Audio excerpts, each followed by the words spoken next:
तो आज के हमारे इस प्रवचन में सभी भक्तों का बहुत बहुत स्वागत है। हमने पिछली कथा में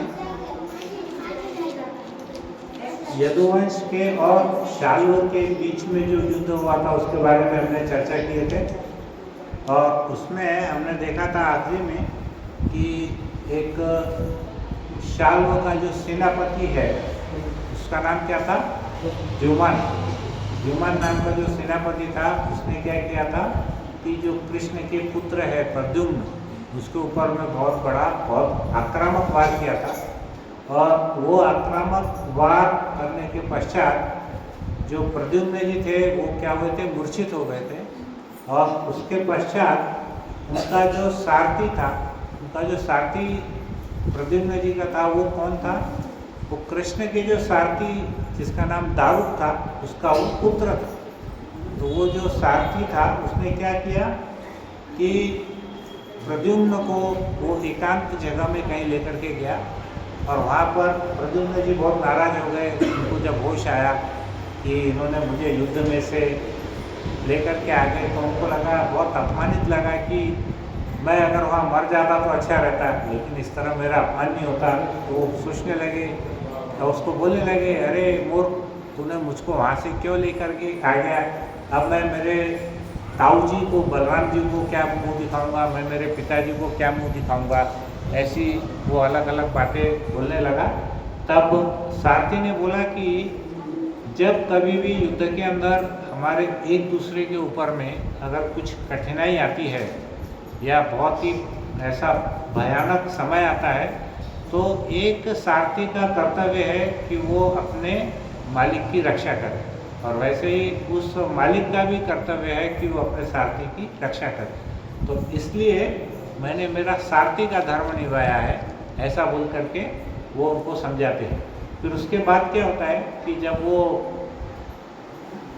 मूर्छा से जब जागृत होते हैं तो हाथ पैर धो करके, मुंह पे पानी वानी मार करके वो अपने को तरोताज़ा महसूस करते हैं प्रद्युम्न, और फिर उस सारथी को बोलते हैं कि चलो अभी तुम मेरे को पुनः वहाँ पर लेकर के चलो जहाँ पर ये युद्ध हो रहा है। तो युद्ध जहाँ चल रहा था वहाँ पर उन्होंने देखा कि वो जो सेनापति द्युमन था वो तो जब प्रद्युम्न जी वहाँ से जब मूर्छित हो गए तो वो और ज़्यादा शक्तिशाली बन गया, वो और ज़्यादा यदुवंश के सैनिकों को मारने लग गया था।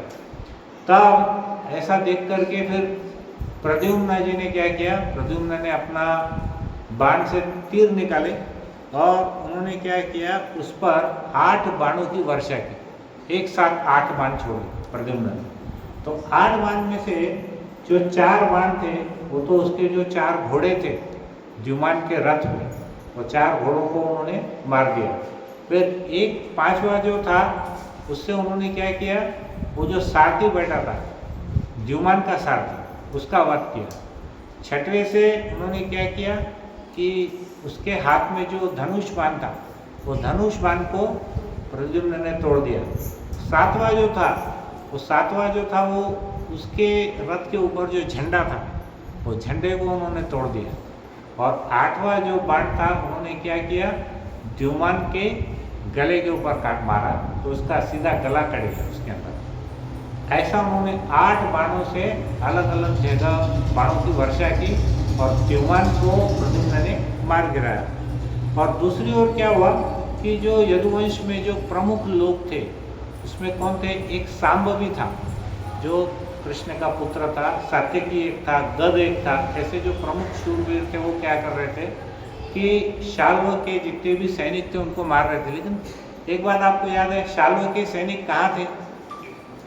जमीन पर भी थे और विमान के ऊपर भी थे, बराबर है। तो उसने क्या किया, ये जो महावीर थे इन्होंने क्या किया कि जो विमान के ऊपर उनके सैनिक बैठे हुए थे, उन विमान के ऊपर में जो सैनिक थे किसके, शाल्व के, उनको सबको मार गिराया। आपको याद है वो जो विमान था वो बड़ा अद्भुत था, रहस्यमय विमान था। कितनी भी ऊंचाई पे चले जाता था, कहीं पर भी गायब हो जाता था। तो वो वास्तव में मयासुर नाम के एक असुर के साथ वो विमान की रचना किया था शाल्व ने। तो वो ऐसे बार बार इधर उधर उधर उधर ऐसे जा रहा था। तो पूरे जो यदुवंश के सैनिक थे जो कृष्ण के साइड के थे वो पूरे के पूरे भ्रमित हो गए थे कि इसको कैसा करना है। फिर वह युद्ध इतना भयानक था कि वो कितने दिनों तक चला, 27 दिनों तक चला। 27 दिनों तक वो विमान के साथ युद्ध करते रहे। और उस समय क्या हुआ, श्री कृष्ण कहाँ थे किसी को याद है? हमने पिछले 2 अध्याय में पढ़ा था। एक में हमने पढ़ा था कि शिशुपाल का वध, याद है? शिशुपाल का वध वो कब हुआ था? जब राजसूय यज्ञ था। राजसूय यज्ञ याद आया सबको? राजसूय यज्ञ के अंदर में जब कृष्ण को प्रथम पुरुष का वहाँ पर मान दिया गया तो सबसे ज़्यादा चिल्ला पुकारा किसने किया था? शिशुपाल ने। तो शिशुपाल कौन था? कृष्ण की बुआ का लड़का था। तो उसकी बुआ ने हालांकि उनको वचन मांगा था कि आप शिशुपाल को कभी मारना मत, लेकिन उसने कृष्ण ने बोला था बुआ को कि मैं 99 बार इसकी गलती को माफ़ करूँगा, लेकिन 100वीं बार इसको मैं मार दूँगा। तो वो वहाँ पर पागलों के जैसा शिशुपाल कुछ की कुछ बड़बड़ करने लग गया था कि ये तो छलिया है, ये तो ऐसा है, ये दुष्ट है। तो कृष्ण ने जब 99 गलती छोड़ दी, 100वीं गलती पे शिशुपाल का गला काट दिया, वध कर दिया। और उसके पश्चात क्या हुआ कि राजसूय यज्ञ भी संपादित हुआ, क्योंकि जरासंध का भी वध किए थे भगवान ने, क्योंकि जरासंध राजसूय यज्ञ के लिए सबसे बड़ी अड़चन थी। तो भगवान ने क्या किए? जरासंध का भी वध किया। आपको याद है? उसकी 2 टांग ऐसी बीच में से फाड़े, एक इधर ऐसा फेंक करके जरासंध का भी वध किया। तो जब राजसूय यज्ञ समाप्त हुआ था तो उसके बाद क्या हुआ कि पांडव लोग बहुत द्रवित हो गए थे, वो कृष्ण के बगैर रह ही नहीं सकते थे। तो कृष्ण जब भी द्वारका जाने की बात करते थे तो बार बार बोलते थे कि नहीं आपको भ्राता यहीं रहना है, हमारे साथ ही रहना है। और सब उनके पैर पकड़ लेते थे कृष्ण के, और उनको इतना अधिक प्यार और स्नेह वहाँ पर मिला कि अभी देखिए, जहाँ पे प्यार अगर वास्तव में है, दिल से है, तो कोई भी व्यक्ति जाना नहीं चाहेगा। तो कृष्ण उनकी प्रार्थना सुनकर वहीं रुक गए और काफ़ी महीनों तक वहाँ रहे। लेकिन बाद में उनको ऐसा ध्यान में आया एक बार कृष्ण को कि अरे देखो, मैंने शिशुपाल का तो वध कर दिया, उसके जो मित्र मंडली है वो तो शांति से बैठने वाली नहीं है। तो उनको ऐसा आभास हुआ कि शायद द्वारका पर कोई बहुत बड़ी आपत्ति आने वाली है। तो उन्होंने क्या किया कि ऐसा सोचते से वो उनकी बुआ कुंती महारानी के पास गए और कुंती जी को बोले, बुआ जी अभी मुझे बहुत समय हो गया है, मुझे आज्ञा दीजिए द्वारका जाने की। इसके पहले ऑलरेडी 4-5 बार ये कार्यक्रम हो गया था, उसकी बुआ ने कुछ उनको आज्ञा दी नहीं थी। लेकिन अब की बार क्या हुआ, वो बोले कि ठीक है, क्योंकि द्वारका की रानियाँ भी उनके लिए बहुत परेशान थी। तो वो बोले कि चलिए हम सब यहाँ से चलते हैं। तो वहाँ से वो जब निकले तो उनको यह मन में विचार आया कि जरूर शिशुपाल के मित्रों ने द्वारका के ऊपर आक्रमण किया होगा। अब वो तो भगवान है, उनको आभास हुआ, वो तो अगर वास्तव में ध्यान भी लगा के बैठते थे तो उनको दिख जाता था। तो भगवान ने फिर क्या किया, उन्होंने उनके जो बड़े भाई है बलराम जी को, वो द्वारका नगरी के पहुंचने के समय उनको एक अच्छी जगह पर उनको नियुक्त किया बलराम को। और उन्होंने वहाँ देखा कि उनके पूरे राज्य के अंदर में पूरा हाहाकार मचा हुआ है। नीचे थल सेना आक्रमण कर रही है, ऊपर विमान के ऊपर में शाल्व के सैनिक आक्रमण कर रहे हैं। शाल्व भी खुद उसके अंदर में है, जिसका युद्ध प्रद्युम्न से हो रहा है। लेकिन शाल्व को मारना प्रद्युम्न के बस की बात नहीं, बराबर है। भाई आप सोचो, शाल्व का जो सेनापति था उसने भी एक बार प्रद्युम्न को मूर्छित कर दिया था ना। तो शाल्व जो उसका राजा है, उसको मारने के लिए उसको संभव नहीं था। तो कृष्ण वहाँ पे पहुँचे और कृष्ण का जो रथ था उसके ऊपर में गरुड़ जी का ध्वज था, झंडे। तो जैसे ही वो द्वारका के अंदर पहुँचे तो सबने देखा कि उनका जो ध्वज है वो ध्वज के ऊपर में गरुड़ जी का चिन्ह है। तो सबको ऐसा लगा कि अरे, इनको मालूम पड़ गया कि ये चिन्ह किसका है, कृष्ण का है। तो सब श्री कृष्ण को देख करके बड़े उत्साहित हो गए, प्रसन्न हो गए देख करके। और उन्होंने क्या किया कि शाल्व, उन्होंने अपने वो जो सारथी था जिसका नाम था दारू, उसको बोला कि चलो दारू कभी मुझको तुम ये रथ को शाल्व के पास लेकर के जाओ। और उसको ये भी बोला सारथी को, भाई थोड़ा सावधान रहना, ये जो शाल्व है बहुत शक्तिशाली भी है और बहुत रहस्यमय भी है ना। रहस्यमय आदमी भी है। शक्तिशाली तो आदमी सामने से दिख जाता, रहस्यमय आदमी का पता नहीं चलता वो क्या करने वाला है पीछे से। ऐसा बोल करके वो उनके पास में गए और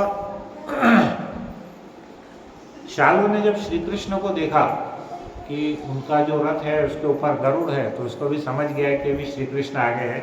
तो उसने क्या किया कि बहुत ही एक शक्तिशाली अस्त्र छोड़ा। वो शक्तिशाली अस्त्र ऐसा था कि पूरे अंधकार के अंदर में उसने बहुत सारा उजाला कर दिया था।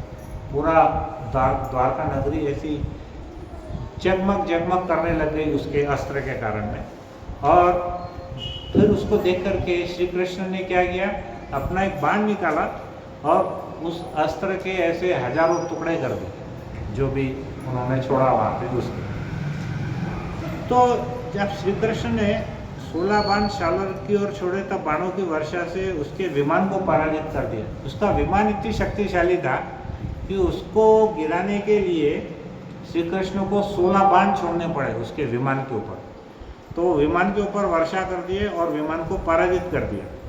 तब क्या किया, शाल्व ने बाई और भयानक रूप से आक्रमण किया और भगवान का जो एक धनुष है, किसी को नाम है भगवान कृष्ण के धनुष का नाम क्या है? नहीं, गांडीव अर्जुन का है। भगवान कृष्ण के धनुष का नाम क्या है? सारंग। हरि बोल, नरेश प्रभु। तो उन्होंने क्या किया, उनका जो धनुष था सारंग, वो सारंग नामक धनुष भगवान का नीचे गिर गया। अब भगवान का तो बाल भी बाका होना बहुत बड़ी बात है, तो पूरा धनुष अगर नीचे गिर गया तो जितने भी देवता लोग थे वो जोर जोर से हाय हाय हाय हाय ऐसा चिल्लाने लगे हैं। और इसको बड़ा जोर आ गया शाल्व को। अभी क्या होता है, जो व्यक्ति कमज़ोर रहता है ना, और वो एक आधे शक्तिशाली व्यक्ति को थोड़ा सा भी पराजित करता है तो उसके अंदर बहुत सारा ऐसा अहंकार आता है। तो वो तो ऐसा मौका चांस ढूंढ ही रहा था वो शाल्व कि कब मैं कृष्ण को 10-20 बातें सुनाऊँ गालियाँ दूँ करके, है ना। तो जैसे ही उनके हाथ से वो शारंग नाम का धनुष नीचे गिरा, वो एकदम पूरा फॉर्म में आ गया और उसने फिर जोर बोलने लगा, अरे दुष्ट कृष्ण, हाँ मूर्ख, तूने पता है क्या किया? तूने यहाँ पर तूने छल, अभी उसको सबसे ज़्यादा मिर्ची कहाँ लगी हुई थी शाल्व को, कि जब भगवान ने रुक्मिणी का हरण किए, क्योंकि शिशुपाल शाल्व का मित्र था। अब शिशुपाल रोज आके 2 घंटे की कैसेट बजाता था शाल्व के पास कि देखो मेरे हाथ से रुक्मिणी चले गई, और बड़ा दुखी रहता था। तो मित्र का दुख देख के ये भी बहुत दुखी रहता था। अब इसको मौका मिल गया बोलने का, तो उसने क्या बोला, अरे दुष्ट कृष्ण, तूने छल पूर्वक और बलपूर्वक तूने रुक्मिणी का अपहरण कर लिया है। तो तेरे को तो सजा अभी मिलना चालू हुई, बस तेरे हाथ से अभी मैंने सिर्फ धनुष गिरा है। और दूसरा काम तूने क्या किया, जब राजसूय यज्ञ हो रहा था तब मेरा मित्र शिशुपाल की थोड़ी नज़र चूकी, इधर चली गई, तो तूने फायदा उठा करके क्या किया, सीधा उसके ऊपर में 3 बार, मतलब तूने वहाँ पर भी छलपूर्वक उसका गला काट दिया। तो तू कौन है? तू छलिया है, मतलब तू एक्चुअल में है कौन? वो खुद है। रहस्यमय विमान में बैठ के इधर उधर घूम रहा है वो। यहाँ कृष्ण सामने आ रहे हैं तो वो अदृश्य हो जा रहा है, लेकिन वो क्या बोल रहा है कि छलपूर्वक काम कौन कर रहा है? कृष्ण कर रहा है, ऐसा उनको बोल रहा है वो। हाँ, इससे बटने से क्या हुआ, तूने उनका अवसर पाकर उसका वध कर दिया। उसने बोला कि देख तू यहाँ से भाग जा, अगर तू ज़्यादा देर खड़ा रहेगा ना तो मैं तेरा सर ही काट दूंगा यहाँ पे। अब श्री कृष्ण ने जब ये बात सुनी तो उन्होंने बोला कि अरे मूर्ख, जो व्यक्ति वीर रहते हैं ना वो बड़ी बड़ी बातें नहीं करते, वो क्या करते हैं, अपनी वीरता दिखाते हैं। वो एक युद्ध के अंदर में वो लड़ाई करते हैं और वो सामने अपना वीरता प्रकट करते हैं। तो तुम भी मेरे सामने आओ और मेरे साथ युद्ध करो, ऐसी बड़ी बड़ी बातें मत करो, ऐसा वो बोलने लग गया। तो उसके बाद क्या हुआ कि इतना बोलने के बाद श्री कृष्ण ने क्या किया कि अपने बाण से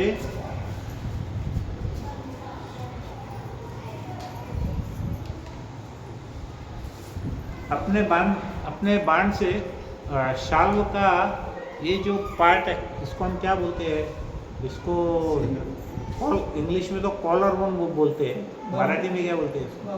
हाँ, गहू, बाहू नहीं बाहू नहीं, ये खांदा है क्या? उसको इसमें हिंदी में एक वर्ड है हंसली करके, हंसली, और इंग्लिश में है कॉलर बोन। हाँ, कॉलर बोन तो ये हड्डी यहाँ की है इधर। तो उस कांधे के ऊपर में श्री कृष्ण ने ऐसा बाण चलाया जोर से, उसका जो खांदा था पूरा टूट गया और उसमें भीतर ही भीतर इतना रक्त का स्त्राव होने लग गया कि उसको ऐसा लगने लगा कि ठंडी के दिनों में जैसे कभी छूटती है शरीर के अंदर में, वैसा वो कांपने लगी और उसको ऐसा लगा कि जैसे उसके प्राण पूरे चले गए। तब उसने क्या किया कि उसको ऐसा लगा कि अगर मैं यहाँ पर कृष्ण को दिखाई दूंगा तो मुझे मार देंगे, तो फिर वो वापस से अदृश्य हो गए। उसने अपने माया जाल करके खुद को अदृश्य कर दिया। फिर उसके बाद क्या करा, उसने एक माया जाल चला, एक रहस्यमय व्यक्ति वहाँ पे आया, कोई तो व्यक्ति वहाँ पे आया और उसने श्री कृष्ण को ऐसा बोला कि मुझे माता देवकी ने आपके पास भेजा है।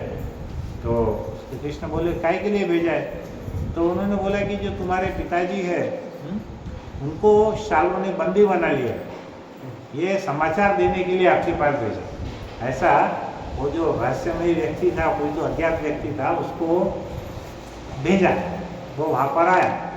तो एक बार तो क्या हुआ कि श्री कृष्ण बहुत ही ज़्यादा भ्रमित हो गए कि ऐसे कैसे, वो चिल्ला उठे कि अरे मेरे पिताजी को कोई कैसे उनका बंदी बना सकता है, क्योंकि मैंने तो मेरे शक्तिशाली भाई बलराम जी को वहाँ पे छोड़ा हुआ है, तो मेरे भाई के रहते हुए ऐसा संभव नहीं है। लेकिन वो जो व्यक्ति था वो उनको ऐसा बोल करके चला गया। और उसी समय क्या हुआ कि शाल्व ने उनके सम्मुख अपनी रहस्यमय शक्ति से उनके जो पिताजी है नकली वासुदेव को पकड़ के लेके आए शाल्व। तो शाल्व ने जब लेके आया तो बोला कि अरे मूर्ख, ये देख तेरे पिताजी वासुदेव जिनके लिए तूने इतना युद्ध किया, इनको बचाने के लिए कंस का वध किया जब ये कारागार में थे, तो तू ये देख मैं इनका अभी तेरे सामने ही वध कर रहा हूँ। ऐसा करके उसने क्या किया, वो जो नकली वासुदेव थे जो उसने अपने रहस्यमय शक्ति से बनाया था, उनको उनके सामने वध कर दिया और उनका जो शरीर है उठा के वो विमान के ऊपर फेंक दिया। तो कृष्ण बड़े निराश हो गए। क्यों निराश हो गए? क्योंकि भगवान यहाँ पर एक भगवान का अभिनय नहीं कर रहे थे, एक मानव का अभिनय कर रहे थे। उनका रोल क्या था? एक साधारण व्यक्ति का रोल कर रहे थे, इसलिए बड़े निराश हो गए। तो उसी समय उनको समझ में आ गया कि ये जो कार्य है ये एक रहस्यमय शक्ति से ये कर रहा है। और उसने क्या किया, ये सब जितनी भी रचना की है ना, ये मायासुर नाम के एक राक्षस से उसने सीख करके ये माया जाल किया हुआ है, ऐसा उसको समझ में आया। तो भगवान के अंदर के जो गुण हैं, जैसे भगवान विलाप करने लग जाते हैं या भगवान बहुत ही खिन्न हो जाते हैं या घबरा जाते हैं, ये गुण किसके हैं? ये बद्ध जीव के, हमारे जैसे लोगों के गुण हैं। भगवान के गुण ऐसे नहीं हैं। तो भगवान ऐसा क्यों करे? क्योंकि भगवान किसका अभिनय कर रहे थे? अभिनय किसका कर रहे हैं? मानव का अभिनय कर रहे हैं। तो ये साधारण सभी लोगों को बताने के लिए कि मैं एक इंसान हूँ, मानव हूँ, ऐसा वो बता रहे थे उसके अंदर। तब क्या हुआ, शाल्व ने उत्साहित होकर अधिक शक्ति और बलपूर्वक श्री कृष्ण पर आक्रमण करने लगा। किंतु उसकी तुलना कैसी है, वो और ज़्यादा जोश में आ गया जब उसने देखा कि श्री कृष्ण बहुत उदास हो गए, उनके पिताजी मारे गए। उसको देख करके उसको ऐसा लगा कि कृष्ण को भरोसा हो गया, ये मेरे पिता वासुदेव की मृत्यु हो गई, तो ये और जोश में आ गया। लेकिन ज़्यादा जोश की तुलना कैसी थी, उसकी जोश की तुलना कैसी है, जैसे दीपक रहता है दिया, उसके ऊपर में जो पतंगे आते हैं, पतंगे वो क्या बोलते हैं? मराठी में पतंगे बोलती हैं। हम देखते हैं ना दिवाली में दिया जलाते हैं, बहुत सारे पतंगे आकर के उसके ऊपर में सुसाइड में करते हो, उसके अंदर जाके गिरते हैं, मरते हो। तो वैसे ही ज़्यादा जोश में आने के कारण शाल्व की अवस्था और पतंगों की जैसी हो गई, वो भी एकदम जोश में आ गया और जा करके वो कृष्ण से और युद्ध करने लगा। तब कृष्ण ने क्या किया कि उसके जो कवच थे अपने धनुष से, शाल्व का कवच, उसका मुकुट और उसका धनुष उन्होंने गिरा दिया एक ही बाण से मारकर, और उसके मुकुट के टुकड़े टुकड़े कर दिए। फिर क्या हुआ, शाल्व जो विमान था उससे नीचे छलांग लगा करके नीचे कूदा और श्री कृष्ण पर आक्रमण करने के लिए दौड़ा। तब श्री कृष्ण ने सोचा कि अरे ये बहुत छोटे से आदमी के लिए ज़्यादा लंबा खेल हो गया, 27 दिन ऑलरेडी हो गए, बहुत दिन हो गए, अब ज़्यादा टाइम पास करने का जरूरत नहीं है। तो कृष्ण भगवान ने अपना सुदर्शन चक्र निकाला और सुदर्शन चक्र निकाल करके सीधा उन्होंने शाल्व का वध कर दिया। तो इस प्रकार उसका सिर काट दिया। तब शाल्व के सैनिक बहुत दुखी हो गए और वो हाय हाय हाय हाय ऐसा करके चिल्लाने लगे, और उधर जो देवता थे बड़े प्रसन्न हो गए। तो देवता ने क्या किया, स्वर्ग से पुष्प वर्षा की उनके ऊपर में और उनकी विजय घोषणा की। तब तक ये क्या हुआ कि उनका और एक मित्र था जिसका नाम था दंतवक्र। दंतवक्र ये भी कौन था, शिशुपाल का मित्र था। तो जितने भी शिशुपाल के मित्र थे वो सब यदुवंशी से बदला लेना चाहते थे। तो वो मैदान में आ गया। लेकिन अभी हम क्या करेंगे, ये हमारा एक अध्याय इसमें पूरा हो गया, तो हम इसको अब यहाँ पर थोड़ा सा रुकेंगे, ये अध्याय के अब तक का। हम अभी एक दूसरा टॉपिक हम आज शुरू करने वाले हैं कि भगवान के नाम की महिमा क्या है, भगवान के नाम की महिमा का क्या महत्व है, और भगवान का नाम जप हमको क्यों करना चाहिए, और भगवान के नाम में कितनी शक्ति है। ये हम और आप नहीं कर रहे, हमारे जितने भी गुरु शिष्य परंपरा में जो बड़े बड़े आचार्य हुए हैं उनका क्या अनुभव है और उन्होंने क्या बोला है, हम उसके बारे में थोड़ी सी चर्चा करेंगे। और उसके पश्चात आज हमारे एक आचार्य है भक्ति विनोद ठाकुर, उनका तिरोभाव दिवस है, तो हम एक लीला हम भक्ति विनोद ठाकुर की जो बहुत ही प्रसिद्ध है, हम उसके वो लीला भी हम कहानी है, बहुत सुंदर कहानी है, हम उसको भी सुनेंगे। थोड़ी देर हम पहले नाम जप का एक डोज लेंगे ताकि हमको मालूम पड़े कि भाई यहाँ पर हम जो बोल रहे हैं उसका हमारे शास्त्र में क्या महत्व है। सिर्फ हम कहानी सुनेंगे और भगवत गीता या भागवतम का उसका सहारा नहीं लेंगे तो कहानी का प्रभाव हमारे ऊपर बहुत जल्दी चला जाएगा। और हम सिर्फ भगवत गीता भागवतम का सहारा लेंगे और कहानी नहीं बोलेंगे तो हम थोड़ी देर में बोर हो जाएंगे। तो हमको क्या करना पड़ेगा, दोनों का मिक्सचर लेना पड़ेगा। हमको कुछ तत्व ज्ञान क्यों जरूरी है और वो जरूरी है तो उसका प्रमाण क्या है, उसका प्रमाण के लिए हमको कहानी सुननी चाहिए। तो क्या होगा, कुछ दिनों के बाद में हम सिद्धांत तो भूल जाते हैं लेकिन कई सालों तक हम कहानी नहीं भूलते, है ना। तो हमको दोनों के बारे में हमको समझना जरूरी है कि हमको क्या है। यहाँ पर हमारे जो 6 आचार्य हुए थे, षड गोस्वामी, कोई बता सकता उनके क्या क्या नाम थे?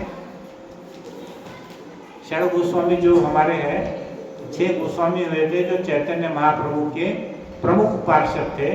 उनके नाम क्या क्या थे? रूप गोस्वामी, सनातन गोस्वामी, रघुनाथ दास गोस्वामी, रघुनाथ भट्ट गोस्वामी, गोपाल भट्ट गोस्वामी और एक रह गए जीव गोस्वामी। हरि बोल। तो ये हमारे कौन है? 6 हमारे षड गोस्वामी हैं, 6 गोस्वामी हैं। ये गोस्वामी मतलब जो श्री चैतन्य महाप्रभु जो स्वयं कृष्ण हैं, कृष्ण थे उस समय अवतार लेकर के आए थे, उनके प्रमुख पार्षद थे। उस समय रूप गोस्वामी का एक ग्रंथ था जिसका नाम था विदग्ध माधव, एक ग्रंथ है जो बहुत ही प्रसिद्ध है।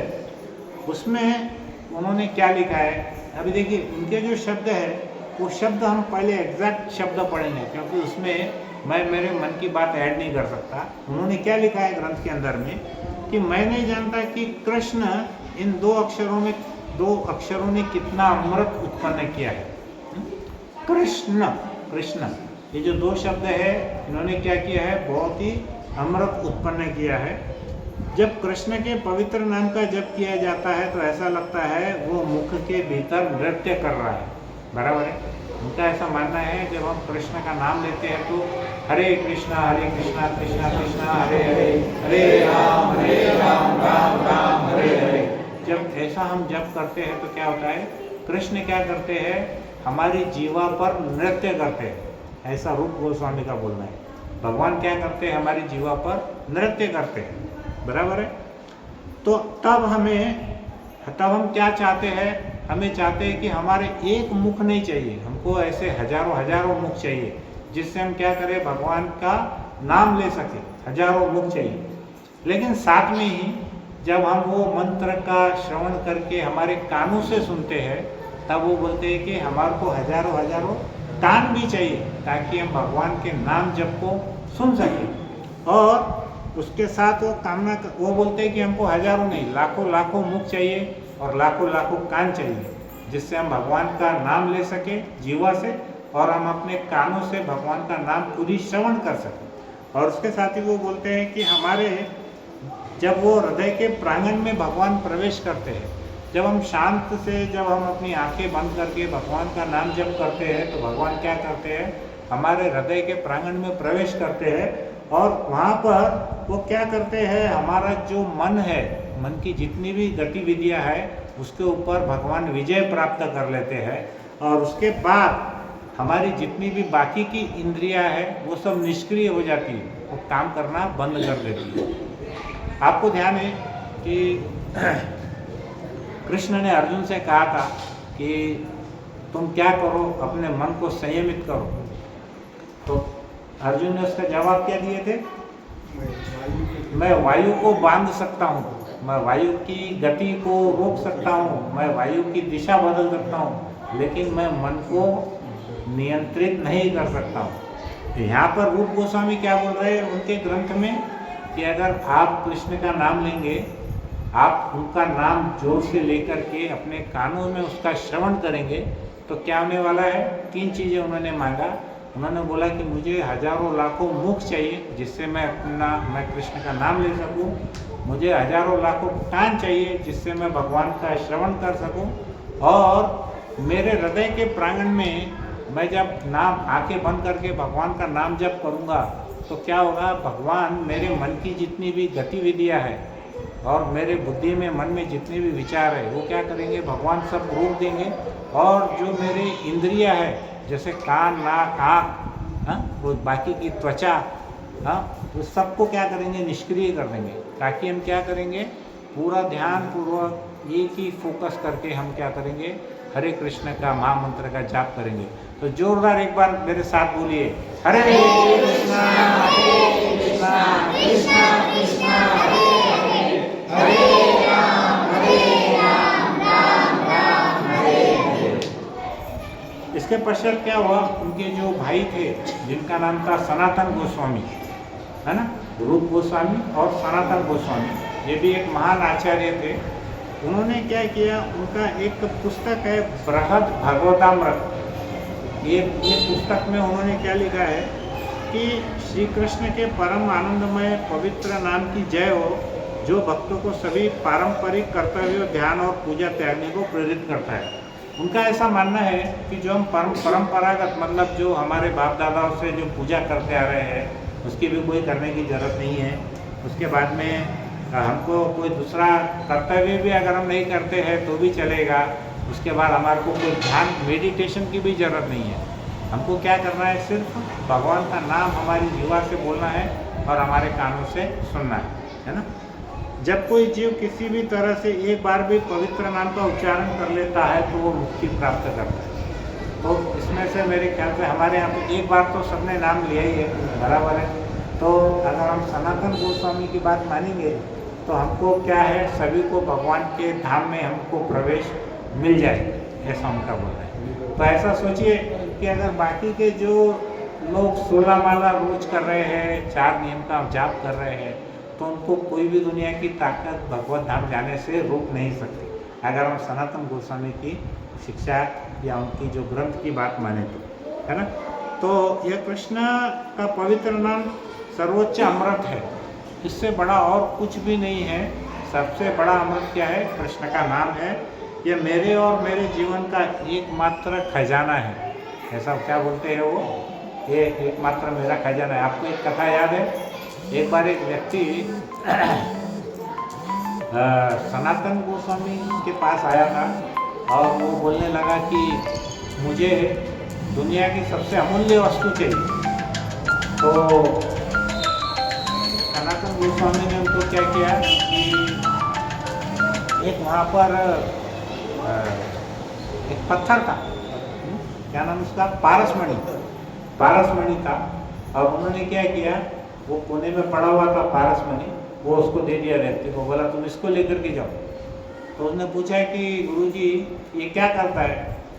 तो उन्होंने बोला कि ये जो पारसमणि ये क्या करता है, लोहे को इसको अगर हम स्पर्श करेंगे तो उसको क्या बनाता है, वो सोना बना देता है।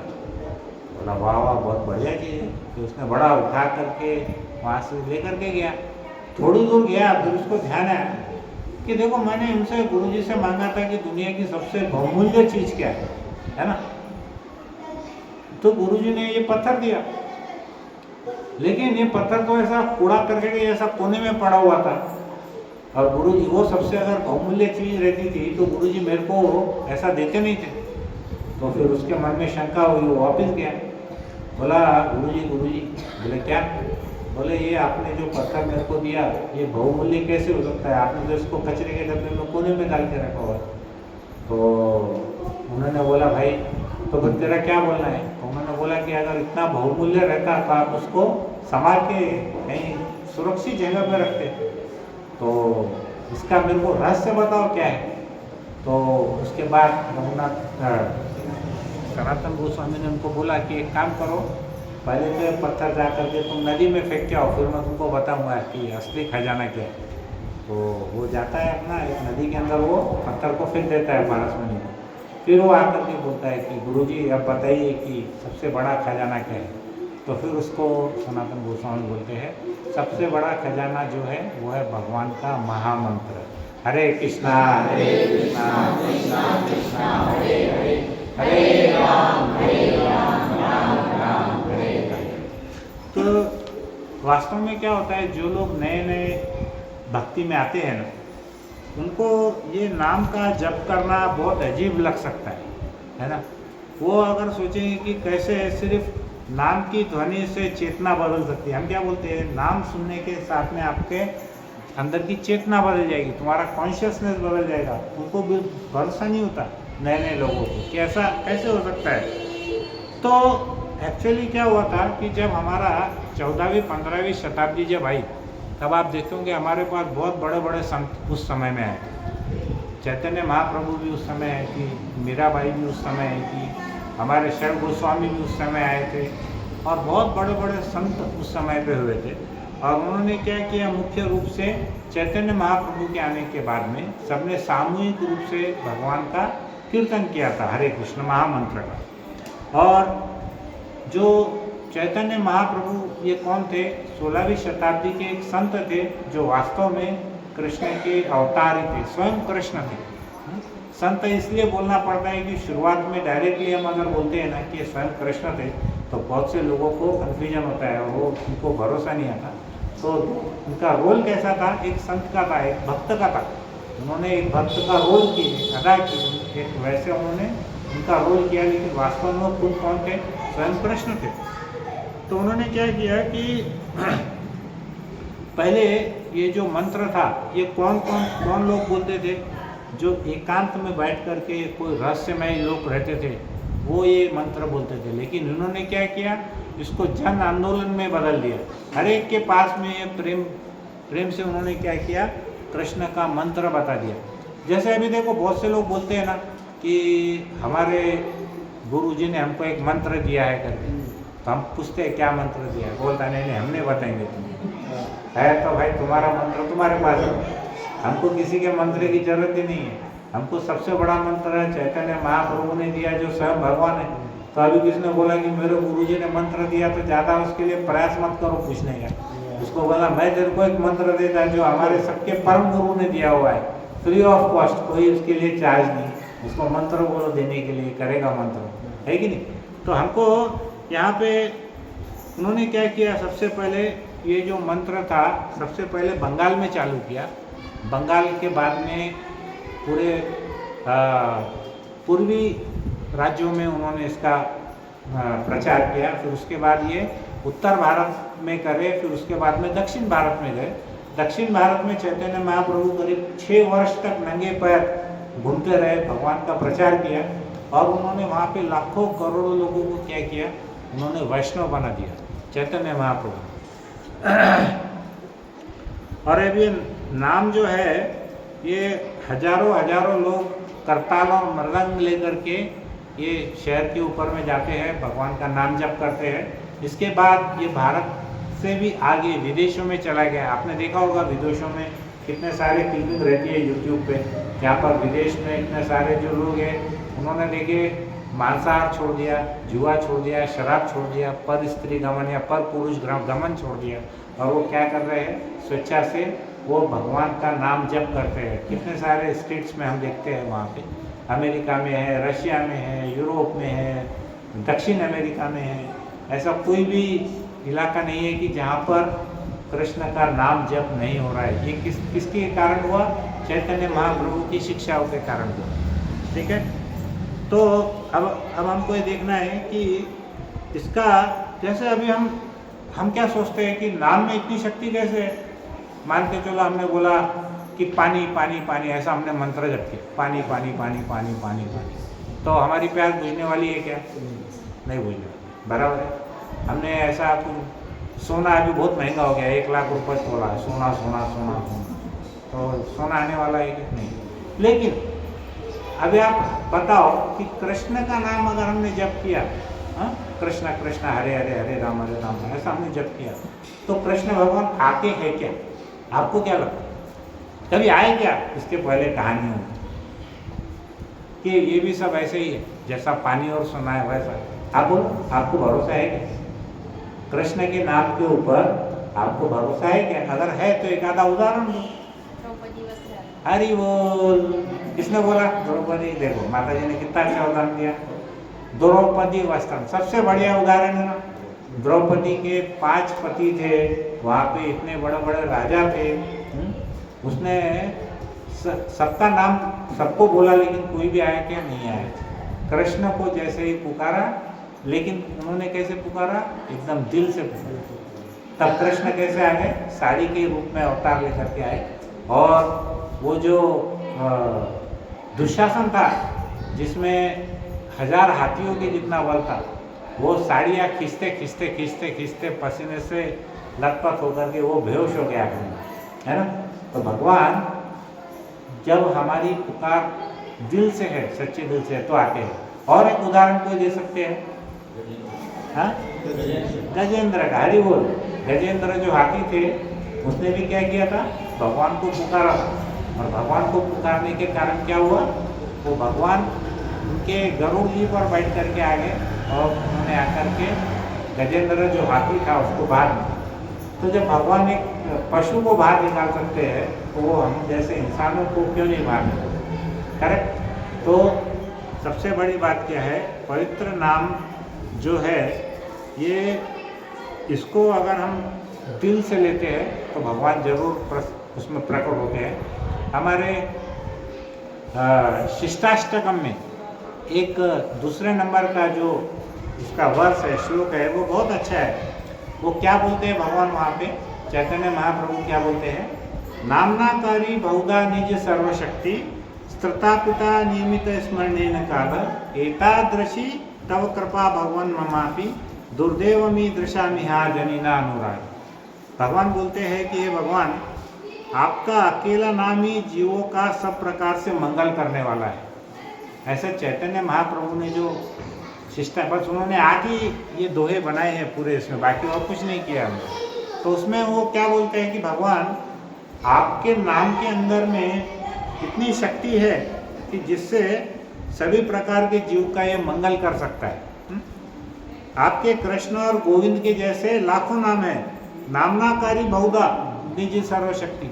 आपके बहुत सारे नाम हैं, लेकिन सबके अंदर में बहुत ज़्यादा शक्ति है। हाँ? आपको इन अप्राकृत नामों में अपनी समस्त अप्राकृत शक्तियाँ अर्पित कर दी है। आपने क्या किया, अपना पूरा जो जोर है, अपनी जो पूरी ताकत है, आपने किस में डाला है, नाम के अंदर में डाला है। इन नामों का स्मरण और कीर्तन करने में देश काल आदि का कोई नियम नहीं है। देखो पहले बहुत नियम रहते थे, हमने देखा ना सतयुग में कहीं जंगल में जाके बैठते थे, कोई डिस्टर्ब नहीं करना, आवाज़ नहीं आना, फिर नीचे कुशा ग्रास ये वो सब बैठ के फिर बैठते थे तपस्या करना। अभी किधर जंगल ही नहीं है, हाँ? किधर 10,000 रुपये फुट की ज़मीन हो गई, किधर जंगल मिलने वाले हैं यहाँ पे, क्या प्रभु जी? तो अभी उन्होंने देखा कि कलयुग की घिसी पिटी गाड़ी है, उन्होंने बोल दिया भाई जंगल वंगल मत जाओ, अपने घर में ही बैठो, घर को ही वृंदावन बनो, किधर जाने की जरूरत नहीं है ना? तो घर में उन्होंने क्या किया, ये यूट्यूब भी दे दिया, बोला भाई एक आगे प्रभु जी का लेक्चर साथ में लगा के सुनो, अग्रवाल प्रभु का नहीं पसंद आता अमरिंदर प्रभु का सुनो, अमरिंदर प्रभु का नहीं आता हमारे गौरंग प्रभु का सुनो, उनका नहीं अच्छा लगता राधेश्याम प्रभु, किसी का तो सुनो। बहुत सारे चॉइस है उसके अंदर में, किसी का भी लेक्चर सुन सकते हैं, जो आपके मन को अच्छा लगता है। हमारा उद्देश्य क्या है कि चेतो दर्पण मार्जनम, हमारा जो हृदय है उसका हृदय में शुद्धता होनी चाहिए, उसके ऊपर भगवान का नाम लेने से क्या होगा, हमारा जो हृदय जितना मलिन है वो स्वच्छ होना चाहिए। तो उन्होंने क्या बोला कि देखो आपको कितना आसान हो गया, कोई भी देश में जा कर के आप भगवान का नाम ले सकते हैं, काल में कभी भी कर सकते हैं, उसका कोई वो नहीं कि आपको इसी दिन इसी महीने के इसी तारीख को इतने बजे करना है, ऐसा भी कुछ नहीं है ना? तो प्रभु आपने तो अपनी कृपा के कारण हमें भगवत नाम के द्वारा अत्यंत सरलता से भगवत प्राप्ति कर लेने में समर्थ बना दिया है। आपने बहुत सिंपल तरीका बताया, कुछ नहीं है, हमको हरे कृष्ण महामंत्र करना है बस, और कहीं भी बैठो कभी भी करो।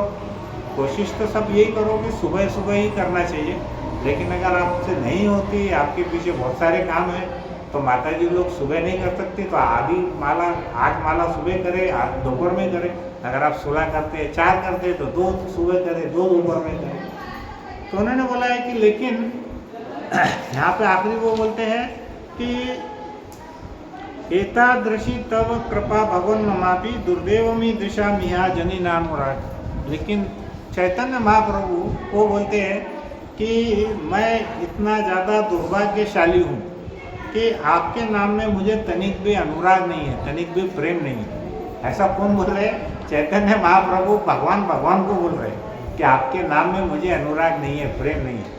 आप जब भी माला करेंगे ना और आपको प्रेम नहीं उमटेगा तो उसमें कुछ टेंशन मत लो।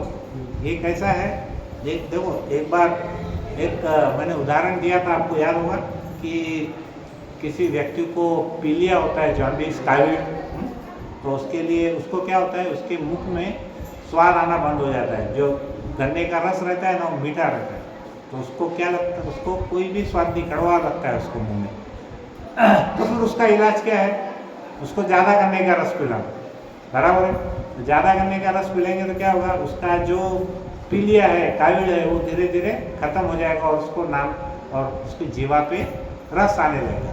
वैसा ही है, अगर आप ये बोलेंगे प्रभु जी मैं तो माला करता हूँ, माला करती हूँ, लेकिन मुझे तो कोई रस नहीं आता नाम में, तो उसका इलाज क्या है? तो इसका इलाज क्या है, और ज़्यादा माला करो। अभी आप 4 माला कर रहे हैं ना, तो आप फिर उसको 8 माला करो। फिर आपको लग रहा है कि 8 माला में भी रस नहीं आ रहा, तो आप फिर और 12 माला करो, 16 माला करो। क्यों, क्या होने वाला है कि इसका जो इलाज है वो क्या है, भगवान के नाम का रस आने के लिए भगवान का जाप हमको और ज़्यादा करना पड़ेगा। तो ऐसा हमको एक ये देखना है कि भगवान के जो नाम है उसके अंदर में इतनी ज़्यादा शक्ति है। ये जो चीज़ें हैं ये हम यहाँ पर ऐसे नहीं कर सकते। यहाँ पे नरोत्तम दास ठाकुर जो एक महान संत थे, उन्होंने एक बहुत अच्छी एक ही लाइन लिखी है।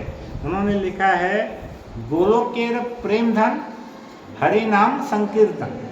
क्या बोलते हैं नरोत्तम दास ठाकुर? वो बोलते हैं गोलोकेर प्रेम धन हरि नाम संकीर्तन।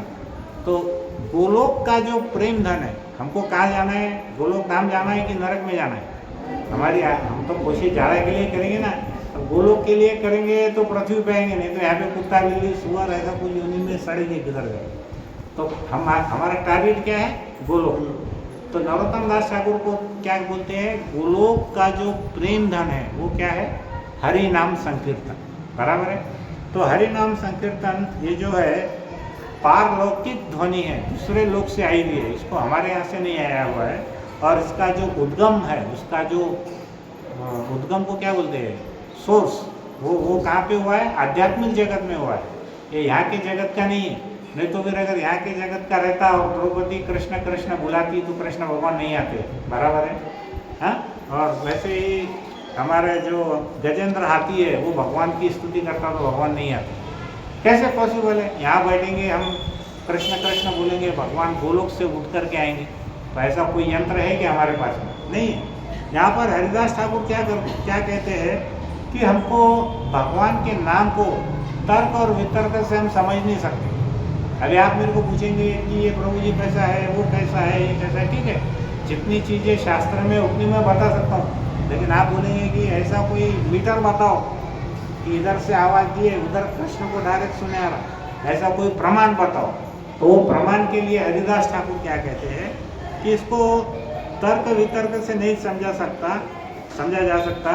जो व्यक्ति दंभ में और अहंकार से परे रहता है और जो व्यक्ति नम्रता, श्रद्धा और भक्ति के साथ इसका श्रवण करता है, उसी व्यक्ति को जो ये भगवान के नाम का श्रवण का जो महत्व है वो समझ में आता है। बराबर है। जैसे हमने अभी मान के चलो हमारे पास मोबाइल है, कोई प्रभु जी हमको बम्बे से कॉल कर रहे हैं, बराबर है, तो उनकी आवाज़ सुनने के लिए हमको कुछ तो इलेक्ट्रॉनिक यंत्र यूज़ करना पड़ता है ना, उनकी आवाज़ सुनने के लिए। तो वैसे ही ये तो भौतिक जगत की आवाज़ है, लेकिन अगर हमको आध्यात्मिक आवाज़ सुननी है तो उसके लिए हमको क्या करना पड़ेगा? उसी व्यक्ति को भगवान का नाम ध्यान में आएगा या सुने आएगा जिसके अंदर में भगवत प्रेम है। अगर हमारे अंदर में भगवत प्रेम है तो भी हमको भगवान की ध्वनि सुनाई आने वाली है। समझ में आया?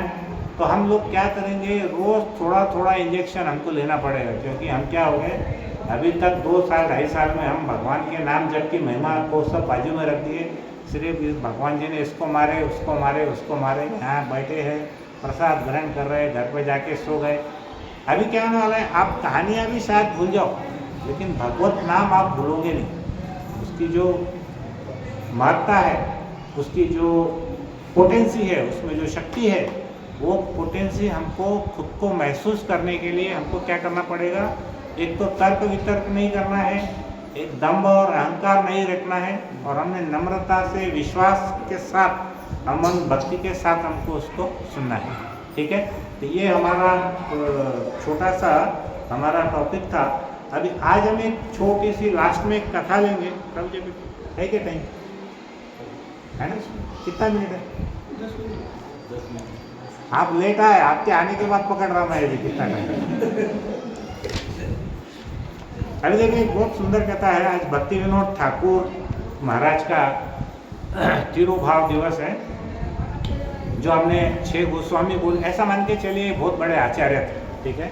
भक्ति विनोद ठाकुर, इनका जन्म 1838वीं साल में हुआ था, और इनका जो तिरुभाव है 1914 23 जून को हुआ था। आज क्या तारीख है? आज क्या तारीख है? अरे तारीख 25। अब वो शक संवत के हिसाब से उनका चलते रहता है, वो तिथि के हिसाब से। तो करीब करीब अभी देखा जाए तो आज उनका तिरुभाव दिवस हो। भक्ति विनोद ठाकुर कैसे थे?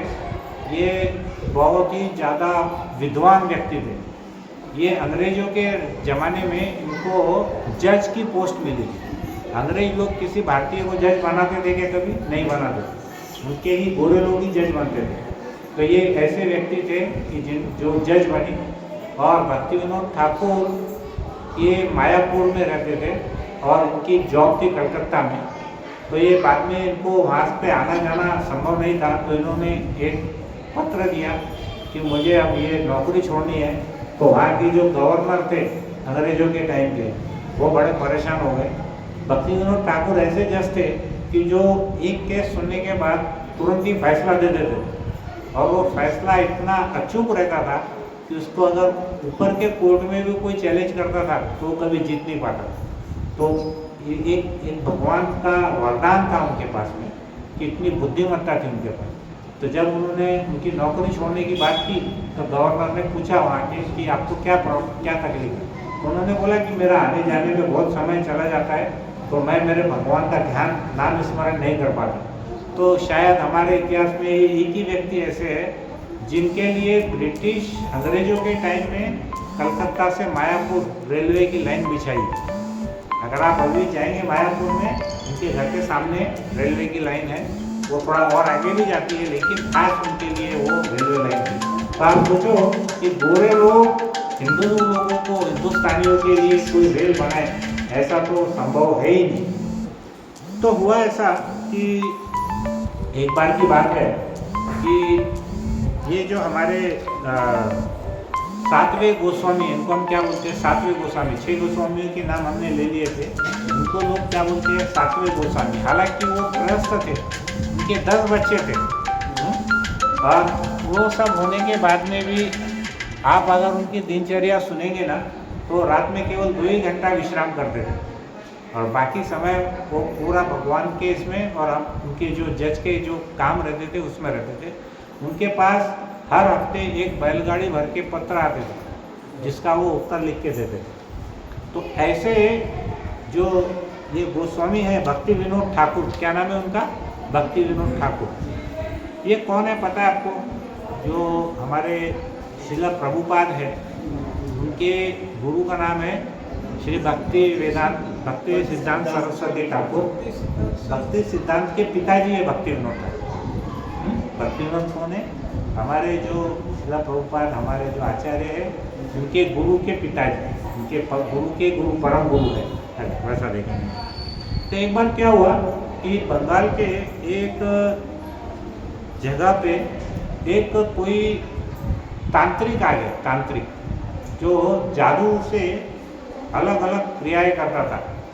उस जादूगर, उस तांत्रिक का नाम था बिशाकी सेन। क्या नाम था? बिशाकी सेन। वो जो तांत्रिक था बड़ा पावरफुल था। वो क्या करने लगा, वो भुवनेश्वर के पास में एक छोटा गांव है, हा? वो गांव का नाम है शरदाईपुर। वो गांव में जाकर के वहाँ पे एक जंगल था, वो जंगल के ऊपर में उसने अपना एक छोटा सा मंदिर टाइप बना लिया था, खूब बड़ा उसका आश्रम बना लिया था।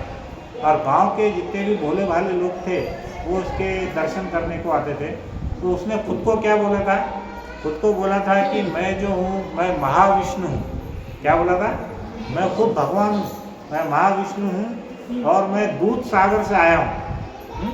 ऐसा अभी जैसे हमारे यहाँ पे क्या है, एक आधा प्रधानमंत्री ने खुद को ही भारत रत्न दे दिया, तो वो बोलेंगे कि देखो मेरे को भारत रत्न मिल गया। वैसे ही था ये महाराज, जिसने क्या किया, खुद को बोल दिया मैं किसका अवतार हूँ, मैं खुद महाविष्णु का अवतार हूँ। और मैं यहाँ पर क्यों आया हूँ?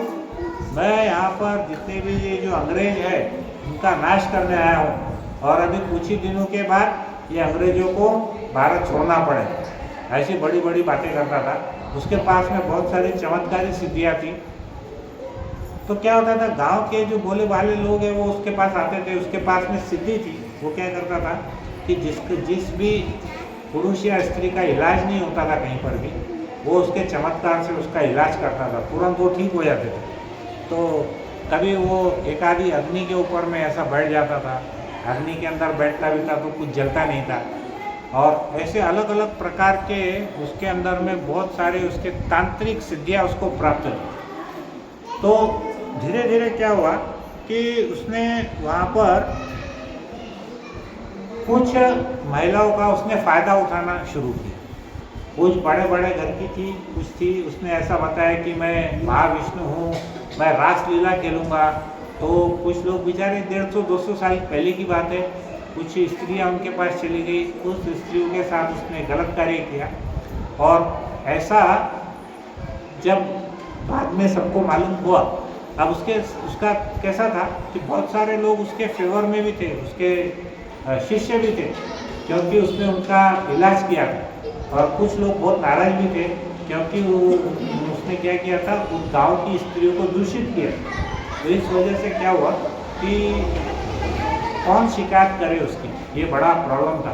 बाद में क्या हुआ कि उसकी जब ये हरकतें बढ़ती गई तो उसकी शिकायत वहाँ के जो गवर्नर के पास गई, और गवर्नर के जब बंगाल के गवर्नर को जब मालूम पड़ा तो उसने क्या किया, इसकी समस्या का समाधान करने के लिए उसने सोचा कि इसमें किसको दिया जाए। तो उसके लिए सबसे परफेक्ट व्यक्ति कौन थे, भक्ति विनोद ठाकुर। उन्होंने क्या किया, उनको बुलाया और उनको बोला कि देखो ये जादू टोना जो भी चीज़ है, हमसे ज़्यादा तो आपको मालूम है, तो आप थोड़ा सा ये केस आप हैंडल करो, इसको कैसा इसको हल करना है आप देखो, क्योंकि हमारे पास में वहाँ से बहुत ज़्यादा उस गाँव से बहुत शिकायतें आ रही हैं। उसके पश्चात क्या हुआ, भक्ति विनोद ठाकुर अपने एक 2 PSI को, पुलिस इंस्पेक्टर को लिए और करीब 100 पुलिसमैन को लेकर के वो वहाँ पर थे, क्योंकि वो व्यक्ति के पास हजारों लोग थे जो उसका साथ देने वाले थे। तो जब ये वहाँ जाकर के वो तांत्रिक के पास गए तो तांत्रिक बड़ा ध्यान लगा के बैठा था, और उसने बिना आँख खोले उसने भक्ति विनोद ठाकुर को बोला कि भक्ति विनोद बोलो तुम यहाँ पर कैसे आए हो। बिना पूछे उसने उनका नाम बता दिया। तो भक्ति विनोद बोले कि देखो मैं आपसे यहाँ पे मिलने के लिए आया। तो वो बोलने लगा कि ठीक है आप मेरे से मिल सकते हैं, लेकिन मेरे को पता है कि आपने बहुत सारे आपके साथ जो लोग आए हैं वो झाड़ के पीछे छुपे हुए हैं, फिर भी आप आइए, मैं यहाँ पे महाविष्णु हूँ, आप मेरे बारे में सुनिए, ऐसा उसने बोलने लगे। तब उसके बाद भक्ति विनोद बोले कि देखो तुम यहाँ पर जो कार्य कर रहे हो ये सब कार्य गलत कार्य है। अगर आप महाविष्णु हैं तो आप फिर जगन्नाथपुरी में जा कर के उस मंदिर में क्यों नहीं विराजते, जहाँ पर भगवान बैठे हैं। आप तो भगवान है ना, तो भगवान के मंदिर में रहना चाहिए, आप उधर जाकर के क्यों नहीं बैठे। तो उन्होंने क्या बोला कि उसने बोला कि वो जो जगन्नाथ जी है वो कुछ नहीं है, वो एक लकड़ी का टुकड़ा है, असली भगवान तो मैं हूँ। जगन्नाथ जी की मूर्ति काय की बनी है, लकड़ी की बनी है ना। तो ये बोलता है तांत्रिक कि वो तो नकली मूर्ति है, कि वो मूर्ति में कुछ नहीं है, असली तो भगवान मैं हूँ, तुमको मेरी पूजा करनी चाहिए। तो उसको फिर उन्होंने बोला कि देखो तुम्हारे बारे में हमको बहुत सारी कंप्लेन है, अभी आपको जो भी सिद्ध करना है आप हमारे सामने पूरी चलो, पूरी जगन्नाथपुरी, वहाँ पर आपके बारे में हम सुनवाई करेंगे। तो वो बहुत क्रोधित हो गया। उसने बोला कि तुम मुझको जानते नहीं हो, मैं कौन हूँ, तुम यहीं पे ही रहो, मैं तुम्हारे साथ में मैं नहीं जाऊँगा करके। तो उन्होंने बोला कि अगर तुम नहीं चलोगे ना तो हमको बलपूर्वक तुमको ले जाना पड़ेगा। तो फिर वो बोलने लगा, जब उसने देखा कि काफ़ी पुलिस वाले आ गए उसको ले जाने के लिए, तो फिर उसने बोला कि ठीक है मैं भगवान हूँ और मैं भक्त की इच्छा पूरी करता हूँ, मतलब मैं भगवान हूँ तो भक्ति विनोद मेरा भक्त है, मैं तेरी इच्छा पूरी करता हूँ, तेरी इच्छा है कि मुझे पूरी लेके जाए तो चल मैं पूरी चलता हूँ। तो जगन्नाथपुरी में लेकर के उसको चले गए। जब वहाँ चले गए तो उसको एक कारागृह में रखा गया अकेले, और उसके ऊपर में सुनवाई जब चालू हुई तो बहुत क्रोधित हो गया। उसने फिर ऐसा मंत्र जब चलाया वहाँ पे कि 6वें दिन भक्ति विनोद ठाकुर की एक बेटी थी, वो बेटी एकदम बीमार हो गई, उसको इतना ज़्यादा तापमान हो गया, बुखार हो गया कि वो बुखार कंट्रोल ही नहीं हुआ। तो भक्ति विनोद की जो पत्नी थी वो बड़ी बेचारी दुखी हो गई। उसने पति को बोला कि देखो हमारी, इसका नाम था भगवती देवी, भगवती देवी बोलने लगी कि देखो ये तांत्रिक से उलझ करके कुछ फ़ायदा नहीं है, इसको आप छोड़ दो, क्योंकि ये हमारे गृहस्थ परिवार को नष्ट कर देगा। तो भक्ति विनोद ठाकुर बोले कि मैं पूरे परिवार के साथ मैं मरना पसंद करूँगा, मैं मरने को तैयार हूँ, लेकिन ये जो दुष्ट व्यक्ति रास्कल है इसको नहीं छोड़ूंगा, ऐसा उन्होंने बोला। तो कौन से बल पे बोले? भक्ति विनोद ठाकुर भगवान के नाम जप के ऊपर। उनके पास में श्रीमद् भागवतम हमेशा रहती थी, उसका हमेशा वो पाठ करते थे। उसके बल पर उनको इतना विश्वास था कि ये जो तांत्रिक है ये कितनी भी चालें चलेगा तो भी वो मेरा कुछ नहीं कर पाएगा।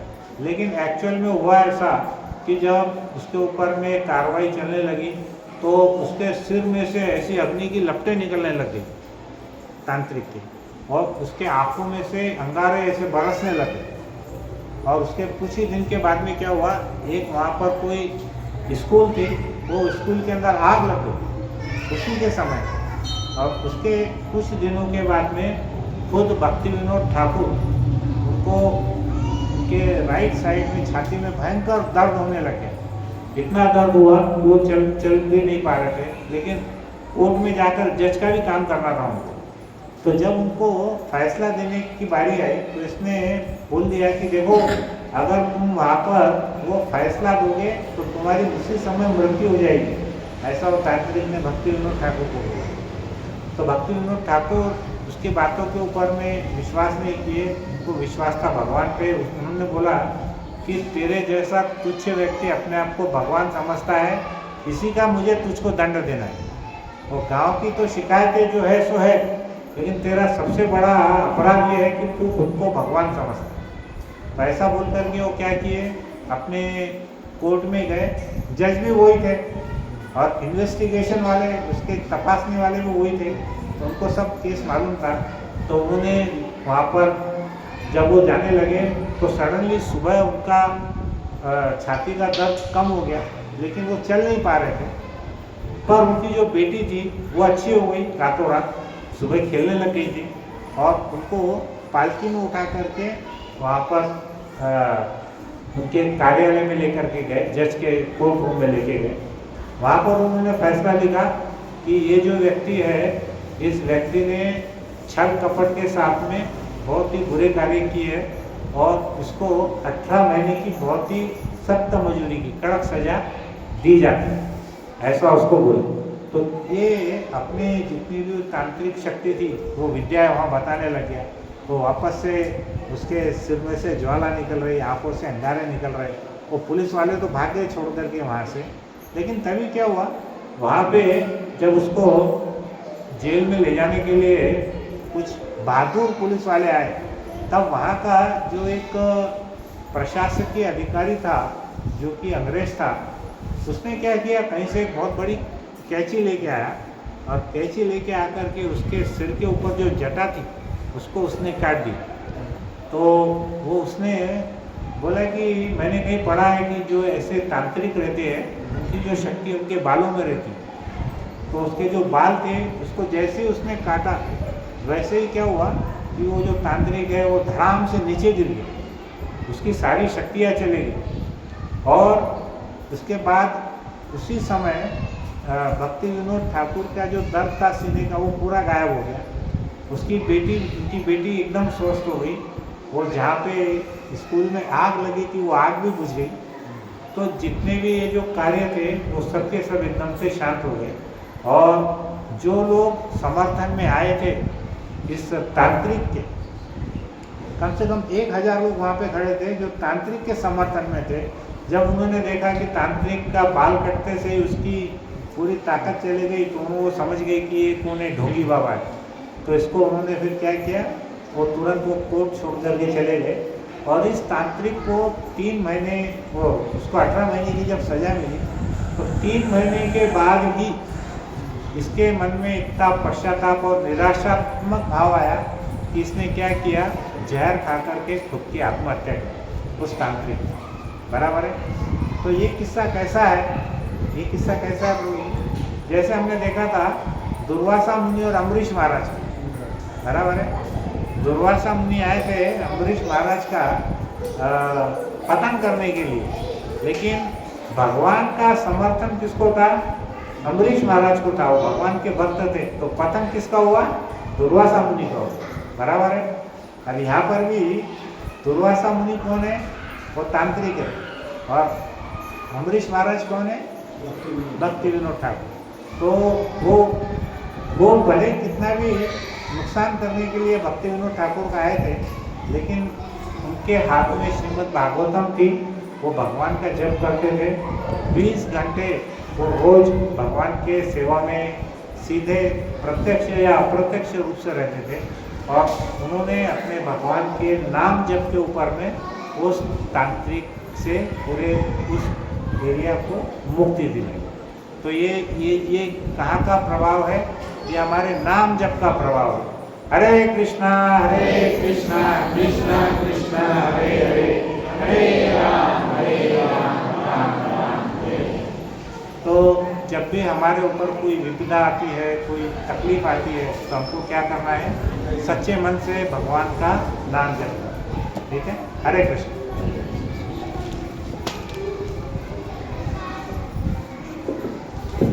हरे कृष्णा। धन्यवाद प्रभूजी। अग्रवाल प्रभूजी आपल्याला मंठा नगरीला कमीत कमी 5 ते 6 वर्षापासून सेवा देत आहे आणि आपण असे की त्यांच्या यांच्याकडे बोलण्याकडे यांच्याकडे जास्त लक्ष देत नाही, आपलं लक्ष इकडे तिकडे असतं. तरी ते आता त्यांनी सांगितलं, परीचं उदाहरण दिलं त्यांनी